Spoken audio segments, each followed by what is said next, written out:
Hey GP learners, and welcome to joining us today as we're going through a really interesting system that's hopefully going to show us how we can rapidly book patients in to sorting out their COVID vaccination, jabs and stuff, which is clearly a hot topic right now. And in order to help us do that, I'm joined by Dr. Chris Whittle from QDoctor, who's going to be showing us their system. How are we doing there, Chris? Good, thanks very much for having me. No problems. So I know you guys have been busy trying to create this new system to try and help practices and networks and all that kind of stuff sort out this mammoth challenge of getting patients in to have their COVID vaccinations. Tell us how you got started, why you got started, all that kind of stuff. Great, yeah, sure, thanks. So it started, we're on the national contract for video consultation, which is the core of what we do. And it was sort of towards the last few months of last year when the beginnings of discussion around vaccination were happening. We started to think and discuss internally about how do we make sure we're ready to support in that. And we have a video appointment system sitting behind the scenes under the hood, so it made sense to try and make sure that was ready to support this challenge that we're all in right now. So we looked at that, worked through what we expected the workflows will look like, and then I think the key thing has been sort of making sure that we've made it as flexible as possible for practices and primary care networks. So we thought that kind of changes around, for example, intervals between doses of vaccines might come about, things like that, and the ability for practices to book people in, or patients to book themselves in across different sites, different slot lengths, all of those things we thought could vary as things progress and roll out. So we tried to build all of that flexibility in and use the parts of the video system, appointment scheduling that we already had in place. So yeah, we've got lots of PCNs signed up and running. Lots of others are using it for flu vaccines as well in tandem. And it's been through, as of just before Christmas, went through the national contract process with NHS Digital for their assurance as an official and paid for COVID-19 appointment booking system.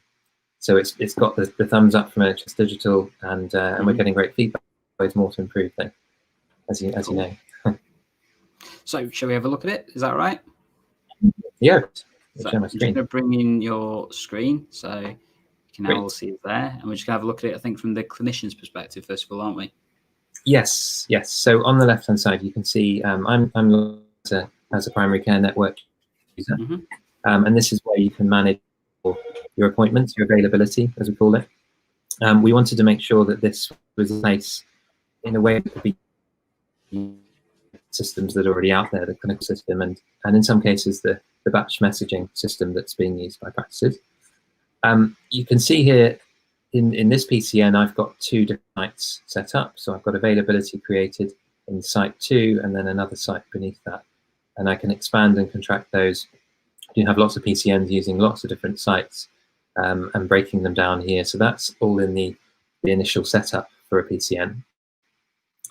The way that the availability is managed on an ongoing basis is I can add clinical user availability up here. Now this is where some of the operational flexibility comes in. So I can say, okay, I've got this site set up, clinician A, and I can pick a day. Let's do today's date, and I'll add some more availability to the clinic that I've got today.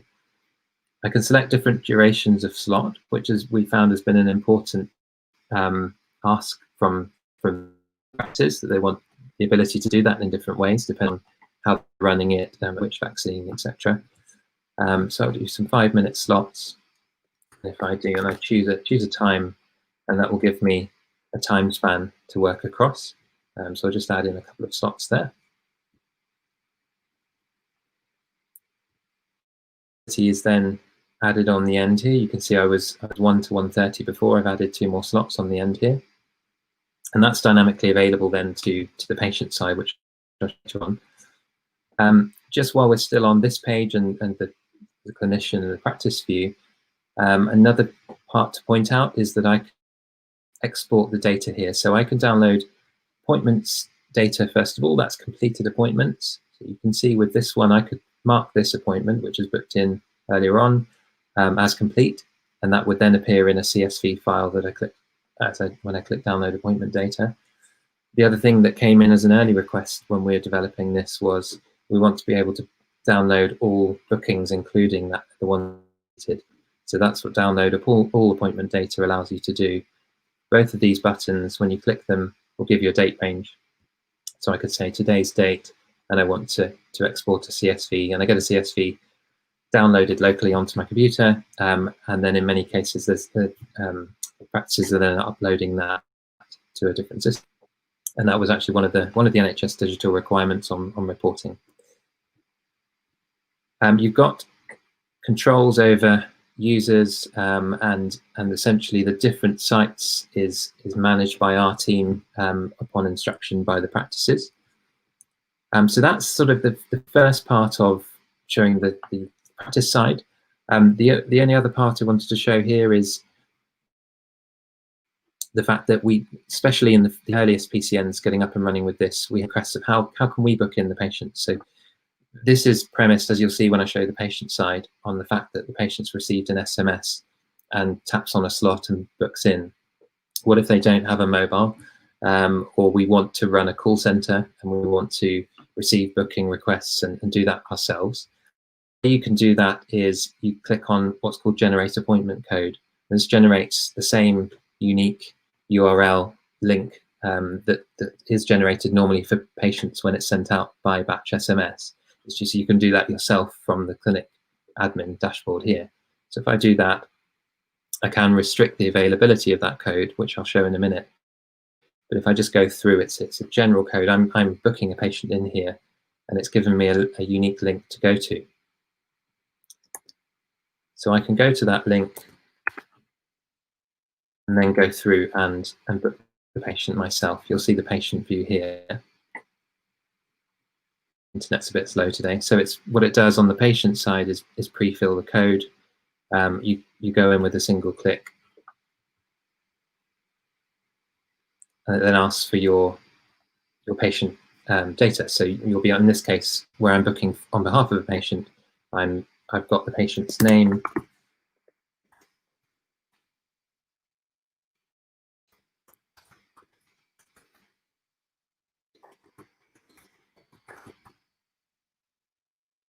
I can see the availability that's in front of me here. So if I book on the 1 o'clock,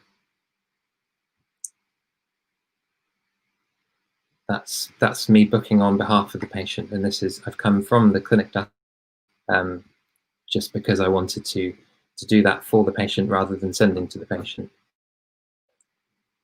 And the other thing, just before I move on to the patient side of the most regular flow we see, which is sending receiving an SMS and booking in myself as a patient, is this generate appointment code also gives flexibility for how you deal with the first and second doses. So it varies a bit across different practices and different PCNs, but the flexibility we've built in here allows you to say, actually, I want this code that I'm generating now for the patient as a link to have restrictions on it. So I want them only to be able to book in, let's say, between a certain set of dates. And obviously that gives on exactly when they get their second dose, available appointments to book into. And obviously that's been important recently with the changes in guidance on when that second dose is planned to be given. The system checks whether there is availability before it lets you create that link for the patient. But the one benefit here is you can do this once people have actually arrived for their first appointment. Some practices are generating their second link at the point that they're at their first appointment, so that they know that's the date they came in, rather than trying to second guess the DNA and therefore kind of getting the wrong second date window. So if I go out onto the patient side now, you can see my phone is plugged in here to the screen. I've got an SMS that I've received en masse. So on the clinician side or the practice side, they have an upload link, and they can upload a file here with a list of patient names and with the mobile number, and those can be sent out. Importantly, I mentioned earlier, we're working alongside existing SMS providers. So probably the only used one that we're working alongside in this context is MJOG. So it accommodates this unique URL link into their mass messaging, and obviously that's a kind of purpose-built batch SMS system. And so lots of practices are using that sending out these messages via MJOG rather than via us. Okay. If I tap on that link as the patient, again, as you saw earlier when I did the patient, you've got the pre-filled unique 9-digit number. And then essentially it's the same steps that you saw before. So I just type in some more details.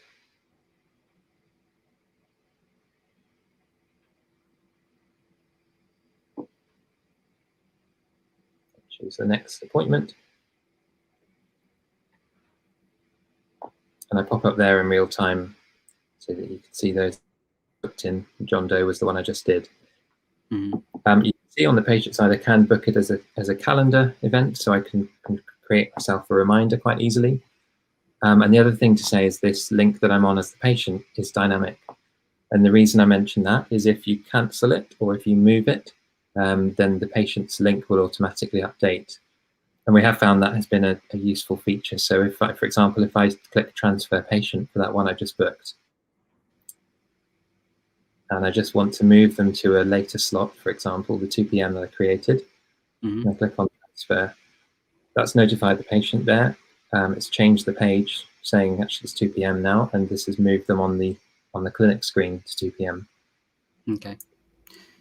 So, for example, if so for example, if your network had to shift the location of where they're having to deliver the vaccines, you could update that in the back end, and then when the patient goes to check it, it will be updated with the new details of where they need to go. And obviously, if that time was changed as well, that would also be there. You don't have to send out another kind of, round of messages or actively push it out and stuff. It automatically changes for when they check it and stuff. Is that correct? Yeah, that's exactly right. So we just wanted to try and build in that flexibility. And the other thing I didn't show, so you've got this sort of dustbin sign here, so you can block off slots and remove slots within the event you've created. We just wanted to make this as flexible as possible because it's, as you know, it's a really big logistics, sometimes very last minute. Absolutely. I mean, we're hearing lots of places where they're getting deliveries last minute, where they're not getting deliveries last minute and stuff. So obviously the ability to have a flexible system that you can adapt and change on the fly sounds really, really helpful. So from the patient's perspective, was there anything else that they need to kind of be aware of and things? I mean, does this allow them to cancel their appointments directly, or do they have to go back to the practice or network to do that? Yeah, great question. It does allow them to. The way they do it, as you see on the bottom left of the patient screen on my phone, there's a pink button, and that's a live chat function. That allows them to cancel through there. Essentially, it goes through our team. So that's the way that happens, and then we can cancel it on the back end. We have a support team 7 days a week that can do that. If the patient wants to cancel, obviously the practice can cancel here with the cancel button on their side. Cool. Any other parts that we need to have a look at? I think that's essentially it. So in terms of imminent things that are coming, one of the things that's been requested, you can see here, we've got a number of slots, booked slots, and that's split out by different sites. And we have been asked a few times recently, we'd like to know in total how many slots are booked without having to download the data in a CSV. Looking at building that into our dashboards. We have quite extensive dashboards already for video consultations. So we're looking at building those numbers in so that you can have a sort of a less operational, more kind of metric-based view, so that you can use that hopefully to plan out your availability in a bit more en masse than you can see here across 2 sites separately added up. And the other thing is a search function across this. So currently I need to look visually and see what's there and make adjustments. And obviously en masse that becomes more difficult. So the search function is underway as well, so that you can more specifically, if you had a call from somebody looking to cancel, it'd be much quicker to find them. Our guys and our support team do that most often through this live chat function for the patients. We're actually seeing more of that from understandably from NHS staff, so supporting this couple of hospitals where they're booking in their staff for COVID vaccines as well. And there's lots more in our experience so far, lots more kind of movement around cancellation, rescheduling from people who are actually doing their NHS job alongside this, kind of understandably, I guess. Cool. So lots of additional stuff hopefully coming through to help with that. I guess at this point, happy to take questions from any of our live viewers that are watching it and stuff. And clearly, if you're watching us on the replay, stick the questions in the comments and I'll try and get Chris to answer those afterwards and stick them, get you a reply and things. I guess I did have a couple of questions, if that's all right, Chris. So I think you may have mentioned it at the start, but the first question that always comes up is how much does this cost? I mean, could you go through that element of cost for us? Yeah, of course. So essentially, this is on a national contract, which is signed with NHS Digital, which means it's free. So it's free of charge for PCNs and CCGs on that national contract. There are only a handful of providers on that. The only part that is, so that from an SMS perspective, if we're handling the SMS, and like I said, actually majority are using other systems because they're already in place, and the practices are familiar with them. If we are doing the SMS, that falls in the same way all the other providers on the national contract are doing, sense that it's locally funded. There's a £2 million pot for locally spending on SMS, and we fall under the eligibility for that in the same way that all the providers do. The actual appointment system itself, there's no kind of cash flow charge at all for it, and it's free of charge, and PCNs can just pick it up by filling in the form on our website or on the NHS Digital website. Okay, and how long would you say the kind of onboarding process to get, so PCN says, right, I want to start using QDoctor to get my patients in. When would you say they can expect to have a live system that they can then start using? Yeah, great question. I think it's really within an hour or two. It's very slick in terms of, because we've done the same kind of onboarding process, albeit slightly different training materials available, but this is simpler. This is very simple. Sort of, there are only a limited number of things, because we're not trying to do what the EMIS system does, for example, broadly in terms of it's not recording documentation of when the vaccines happened, for example. We wanted to leave that to the clinical system as like a source of truth for that, what's happened. So it's very simple. It's an hour or two. There's a simple form to fill in. By being a PCN or a CCG, you're already eligible for this on the national contract free of charge. Just a question of us collecting your ODS code and your number of sites, and thankfully all the information governance paperwork etc has been taken care of as part of the NHS Digital evaluation, so it's nice and easy. Cool. And I guess you mentioned about integration, so does this integrate with any of the clinical systems, EMIS, System 1, Vision, that kind of stuff, in terms of the appointment side of things, how that works? How well does it do that side of things? Yeah, so it does. So it doesn't integrate with the appointment books. We've taken the same approach as the other providers on the national contract, in the sense that there are places in across the country doing this with different clinical systems, different sites in car parks, sports centres, lots of variation there. So we didn't want to try and confuse things with that. What we've worked on making sure it's nice and compatible with is this reporting side. So when NHS Digital put specific criteria around what the clinical user, the practice user is able to download and report on in a CSV format. So we've made sure all of that is easily uploadable to your EMIS system, for example, and the others. So that's right. So it's a standalone appointment system. You need to have your clinical system open for the actual recording of what's happening. I guess the main advantage is you've got these flexibilities and a nice simple thing for patients so that you can control your availability in a way that doesn't make it more difficult for patients to book in. Same for staff. We've seen a nice throughput, a steady flow because the PCNs and the others, the trusts we're working with as well, are able to control this. And each time they send those messages out, patients will go on and book, and because it's all dynamic, it's nice and easy for them to get in. So it gives control, but it is a standard system. Cool. Okay. So I guess if people were interested in signing up, where do they need to go? So the best place is qhealth.io. I think we'll put a link on the chat in this stream, so that we've got a there you can click on. Essentially, there are two main places. There's a support page that gives more information, does a demo video of most of the bits I've just shown you, and then the other part is actually just a form that you can fill in your information. And as I said, it's very quick. We set up PCNs in a matter or two, and you can get going very quickly on there.